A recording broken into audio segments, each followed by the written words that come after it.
पृथ्वीचा दिवस अचानक 24 तासांपेक्षा कमी का झाला? चला मित्रांनो जाणून घेऊया आजच्या या व्हिडिओमध्ये. तुम्हाला माहिती आहे का, अलीकडे पृथ्वीने आपला एक दिवस 24 तासांपेक्षा थोडा कमी वेळात पूर्ण केला आहे. होय, हे सत्य आहे. पण हे कसं शक्य आहे? चला आजच्या व्हिडिओमध्ये जाणून घेऊया.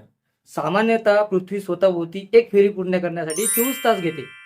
पण वैज्ञानिकांच्या मते पृथ्वीच्या फिरण्याच्या वेगात अतिसूक्ष्म बदल होत असतात. यामागे चंद्राचे गुरुत्वाकर्षण, पृथ्वीच्या आतील हालचाली, महासागरांचे प्रवाह आणि हवामानातील बदल कारणीभूत असू शकतात, असे वैज्ञानिक सांगतात. 2020 पासून अनेक वेळा पृथ्वीने तिचे दिवस नेहमीपेक्षा काही मिलिसेकंदांनी कमी वेळात पूर्ण केलाय. हा फरक आपल्याला जाणवत नाही, पण अचूक अणुघड्याळे तो मोजू शकतात. काळजी करू नका, यामुळे पृथ्वीवर कोणतीही तात्काळ धोका नाही, पण हे दाखवते की आपला ग्रह अजूनही सतत बदलत आहे. तर अशाच भन्नाट वैज्ञानिक माहितीसाठी आपल्या चॅनलला सबस्क्राईब करा. धन्यवाद.